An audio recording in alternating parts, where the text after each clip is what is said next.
Welcome to மணக்கும் மதுரை. இன்னைக்கு நம்ம சேனல்ல நாம பார்க்க போற ரெசிபி வாழைப்பூ வடை. இந்த வாழைப்பூ வடையை எப்படி கிறிஸ்பியா டேஸ்டியா பண்றதுன்னு பார்க்கலாம் வாங்க. முதல்ல வாழைப்பூ வடைக்கு தேவையான கடலைப்பருப்பை நாம ஊற வச்சுக்கலாம். இந்த கப்ல ஒரு 2.5 கப் அளவுக்கு கடலைப்பருப்பு ஒரு பாத்திரத்துல எடுத்து நல்லா கழுவி ஊற வச்சுக்கோங்க. இது ஒரு 2 hours ஊறட்டும். இப்போ இந்த வடைக்கு தேவையான வாழைப்பூவை நம்ம கிளீன் பண்ணி எடுத்துக்கலாம். இந்த வாழைப்பூல ஒவ்வொரு இதழா உரிச்சு உள்ள இருக்கிற பூவை மட்டும் நாம எடுத்துக்கணும். இப்போ இந்த பூவை நம்ம எப்படி கிளீன் பண்ணணும்ன்றத சொல்றேன். ஒவ்வொரு பூலையும் இருக்கக்கூடிய நரம்பு கொண்டையோட இருக்கும். அந்த நரம்பை எடுத்து வெளியே போட்டுறணும். அப்புறம் இந்த மாதிரி குட்டி இதெல்லாம் பிளாஸ்டிக் மாதிரி இருக்கிறதையும் எடுத்து வெளியே போட்டுறணும். இதெல்லாம் நான் கிளீன் பண்ணிட்டு உங்களுக்கு காமிக்கிறேன். நான் ஒரு பாத்திரத்துல தண்ணி எடுத்திருக்கிறேன். அதுல ஒரு 1/2 ஸ்பூன் அளவுக்கு மஞ்சள் தூள் போட்டுக்கிறேன். இந்த மஞ்சள் தூள் கலந்த தண்ணியில தான் நான் இன்னைக்கு இந்த வாழைப்பூவை பொடிசா கட் பண்ணி போட போறேன். இதுக்கு பதிலாக நீங்கள் மோரில் கூட கட் பண்ணி போடலாம். அப்போ கூட வாழைப்பூ கருக்காமல் இருக்கும்.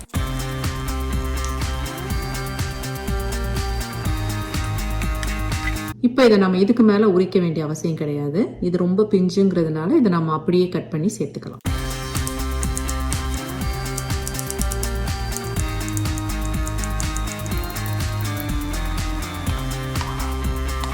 நாம கடலைப்பருப்பை ஊற வச்சு 2 மணி நேரம் ஆச்சு.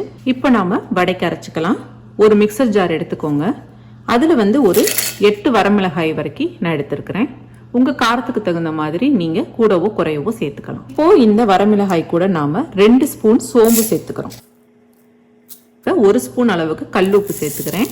இப்போ இதை லேசா பவுடர் பண்ணிக்கிறேன். இது கூட ஒரு 6-7 பல் பூண்டு சேர்த்துக்கலாம். ஒரு சின்ன ஸ்லைஸ் இஞ்சியையும் பொடிசா கட் பண்ணி வச்சிருக்கிறேன். அதையும் சேர்த்துக்கலாம். நாம ஊற வச்ச பருப்புல இருந்து ஒரு 3 ஸ்பூன் அளவுக்கு பருப்பை எடுத்து தனியா வச்சுக்கோங்க. இப்போ மிச்சம் இருக்கிற கடலை பருப்பை நாம மிக்சர்ல போட்டு கொரன்னு அரைச்சுக்கணும். ரொம்ப ஸ்மூத்தா அரைக்க கூடாது. இப்போ நான் வடைக்கு தேவையான வெங்காயத்தை கட் பண்ணி வச்சிருக்கிறேன். கொஞ்சம் கருவேப்பிலை எடுத்துக்கோங்க. அதுக்கப்புறமா நாம ஊற வச்ச பருப்பு ஒரு 3 ஸ்பூன் எடுத்து வச்சிருந்தோம் இல்லையா, அதை சேர்த்துக்கலாம் இதுல. இப்போ இதுல நாம கட் பண்ணி வச்சிருக்கிற இந்த வாழைப்பூவை நல்ல தண்ணி இல்லாம புழிஞ்சு எடுத்து இதுல போட்டுக்கலாம். இப்போ இதுல நாம அரைச்சு வச்சிருக்கிற இந்த வடை மாவையும் சேர்த்துக்கலாம். எல்லாத்தையும் நல்லா மிக்ஸ் பண்ணி வச்சாச்சு. இப்போ நம்ம வடையா தட்டி பொரிச்சு எடுத்துக்கலாம். எண்ணெய் நல்லா காஞ்சிருச்சு. இந்த மாதிரி ஒரு சின்ன உருண்டையா உருட்டிக்கோங்க. லைட்டா ப்ரெஸ் பண்ணிக்கணும். லேசா நீங்க தட்டினீங்கன்னா கொஞ்சம் கிறிஸ்பியா இருக்கும்.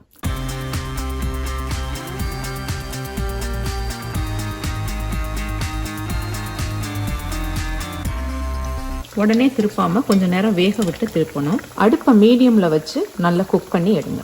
நல்ல ப்ரௌன் கலரா மாறிடுச்சு. இப்போ நாம இதை எடுத்துடலாம். எண்ணெய் நல்ல வடிய விட்டு ஒரு பேப்பர் டவல்ல போட்டுருங்க.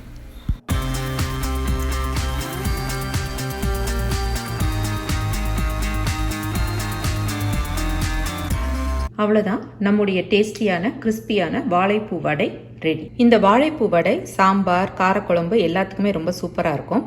நாங்கள் இன்னைக்கு ஒயிட் ரைஸ், எண்ணெய் கத்திரிக்காய் குழம்பு கூட இந்த வாழைப்பூ வடையை செஞ்சு சாப்பிட்றோம்.